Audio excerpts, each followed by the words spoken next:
ધાળનકર પરિવાર દ્વારા 150 વર્ષ જૂની શ્રીજીની મૂર્તિ પ્રસ્થાપિત કરવામાં આવી છે।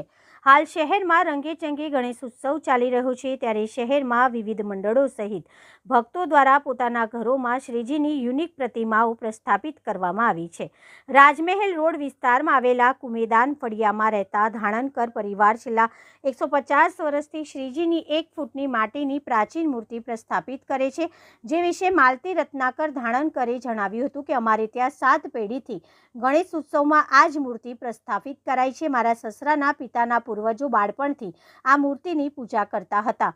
આ મૂર્તિની વિશેષતા એ છે કે આ મૂર્તિ માટીની બનેલી છે। અગાઉ તેના ઉપર ઇકો ફ્રેન્ડલી એટલે કે નેચરલ કલરથી રંગોરોગાન કરાયું હતું, પરંતુ સમય જતાં તે ઝાંકા પડવા લાગ્યા, જેથી અમે તેના ઉપર ઓઇલ પેન્ટ કલર કરાવડાવ્યું હતું। જોકે તેને પણ 30 વર્ષનો સમય થઈ ગયો છે। આ શ્રીજી મહારાષ્ટ્રના અષ્ટવિનાયકની શ્રીજીની પ્રતિકૃતિની પ્રેરિત છે। આજથી 100 વર્ષ પહેલાં શ્રીજીની જે પણ મૂર્તિઓ બનાવાતી હતી તેમાં અષ્ટવિનાયક સ્વરૂપ જ બનાવાતું હતું, જેમાં શ્રીજીની સૂંઢ ગોળાકાર હોય છે, જ્યારે આજના સમયમાં ગણપતિમાં શ્રીજીની સૂંઢ સીધી બનાવાય છે। આ મૂર્તિમાં શ્રીજીની પગડીની ડિઝાઇન પણ યુનિક છે, જે આજે જોવા મળતી નથી। પહેલાં અમારે ત્યાં દર ગુરુવારે અમારા પરિવારજનો મળીને મૂર્તિની પૂજા કરતા હતા, જેમને માત્ર બાલુશાહીનો જ પ્રસાદ ધરાવાતો હતો। આ શ્રીજીને બાલાજી નામ અપાયું છે, જોકે આજે પણ સમયાંતરે આરતી પૂજા કરવામાં આવે છે। ઘણા વર્ષોથી ગણપતિ બેસાડીએ છીએ અમારી, એટલે મારી જોડે કદાચ 6 થી 7મી પેઢી હશે ને મારા ઘરમાં એક ગણપતિની મૂર્તિ છે માટીની, એ આશરે 150 વર્ષ જૂની છે।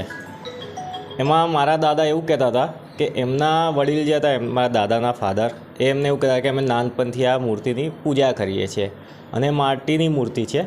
ને આમ અમે અંદાજે ગણવા જઈએ ને મેં જે આના એક્સપર્ટ છે એમને બી પૂછ્યું તો એમને મૂર્તિ જોઈને એવું કીધું કે આ મૂર્તિ આશરે 100 વર્ષની ઉપર, 100 થી 150 વર્ષની ઉપર હોવી જોઈએ, કારણ કે એની જે બનાવટ છે એ 100 કે 150 વર્ષ પહેલાં આવી બનાવટ થતી હતી, બરાબર છે। એમાં વિશેષતાઓ એવી છે કે પહેલાં જે મૂર્તિ હતી અમારી એના પર ઓરિજિનલ કલર હતો, નેચરલ કલર, એના પછી અમે કરાયો છે।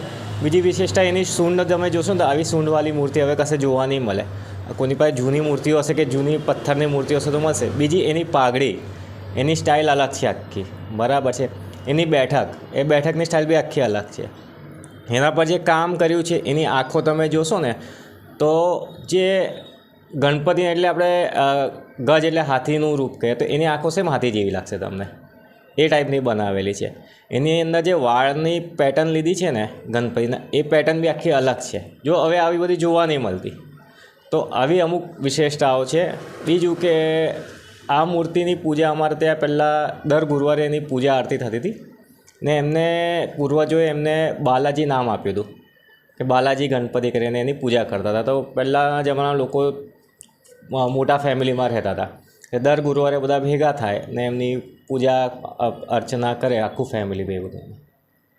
7 મિનિટથી આ ગણપતિને સાચવણી કરવાની કેટલું લાગતું છે? કારણ કે 7 પેઢીથી ગણપતિની સેમ રાખવામાં આવે છે। આમ સારું લાગે છે, અમે પેઢી દર પેઢી કરીએ છીએ। મારા દાદા કરતા હતા, એમના ફાધર કરતા હતા, મારા પપ્પા કરતા હતા, હવે અમે કરીએ છીએ, મારા મમ્મી કરીએ છીએ। અમને દિવાળી કરતાં એ મોટો ઉત્સવ અમારે ગણપતિનો કરીએ છીએ। 5 દિવસ હોય છે, 5મા દિવસે વિસર્જન હોય છે અને એક જે ગણપતિ દાદા છે એ તો વર્ષોથી અમે રેગ્યુલર પૂજાપાઠ કરતા જ હોઈએ છીએ, બરાબર। જે પહેલાં લોકો કરતા એટલું નહીં થતું હવે, પણ અમારા હિસાબે અમે કરીએ છીએ, બરાબર છે। અને જે વર્ષમાં એક વખત ગણપતિ ઉત્સવ આપણે કરીએ છીએ એ રીતે અમે 5 દિવસ તો દિવાળી કરતાં બી વધારે ઉત્સવ મનાવીએ છીએ। હું મંગેશ ધાળનકર।